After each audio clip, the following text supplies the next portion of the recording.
Chhattisgarhi video देखने के लिए हमारे चैनल को सब्सक्राइब करें और दबाएं इस बेल आइकन को ताकि हमारे वीडियो के नोटिफिकेशन आपके पास पहुंचे सबसे पहले।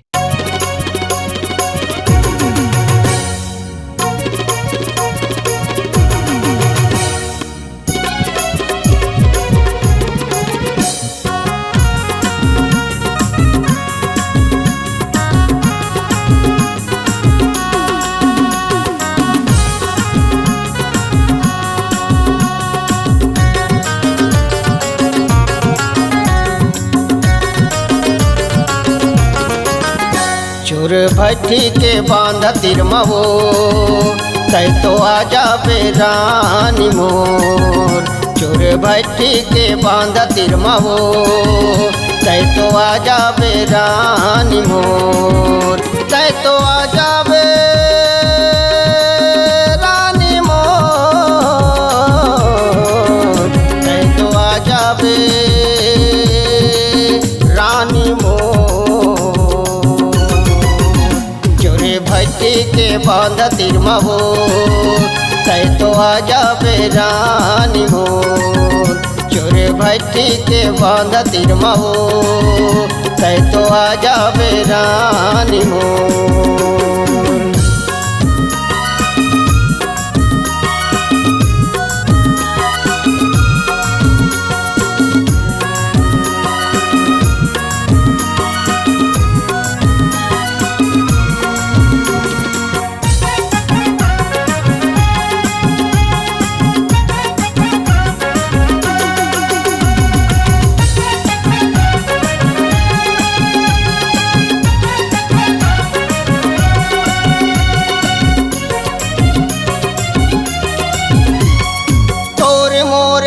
माया हवे एला जानो दोनों जन के माया लाए के माँ मिलावो।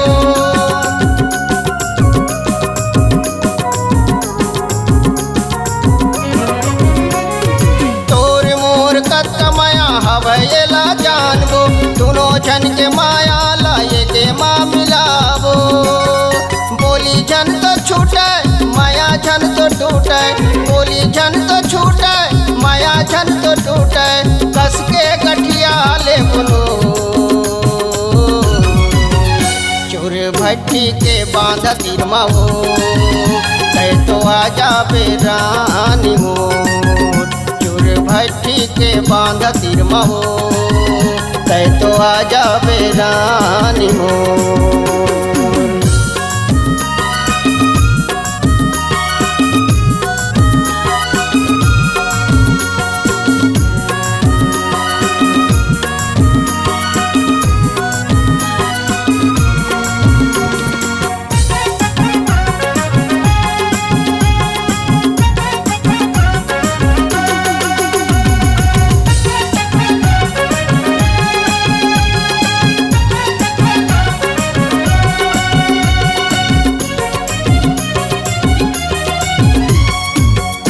प्यार बने रही तोर मोर जम के जीवन भर बसंग रहूं मैं हाँ तोर मन के।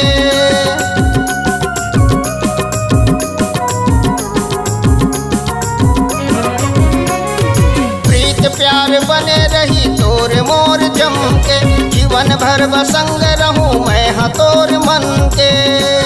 बंधा के रे बंधना ये के तीर मां रहना। बंधा के रे बंधना ये के तीर मां रहना। गठ जोरा ले वो चोर भट्टी के बांध तिरमहो तै तो आजा बेरानी मोर। चोर भट्टी के बांध तिरमहो तै तो आजा बेरानी मोर। तै तो आजा बेरानी मोर। तै तो आजा बेरानी मोर। चोर भट्टी के बांध तिरमहो तै तो आजा बेरानी मोर। चोर भट्टी के बांध तिरमहो तै तो आजा बेरानी मोर। चोर भट्टी के बांध तिरमहो तै तो आजा बेरानी मोर। बच्ची के बांध तिरमहो कह तो आजा बेरानी मो कह तो आजा बेरानी मो कह तो आजा बेरानी मो कह तो आजा बेरानी मो कह तो आजा बेरानी मो कह तो आजा बेरानी मो। अगर आप अपनी आवाज को एक नया आयाम देना चाहते हैं तो चले आइए मल्टी ट्रैक डिजिटल रिकॉर्डिंग के लिए संपर्क करें HK म्यूजिक कंपनी, कोटा डबरी, चांपा, छत्तीसगढ़। मोबाइल नंबर है 9329238487 और 8085380339।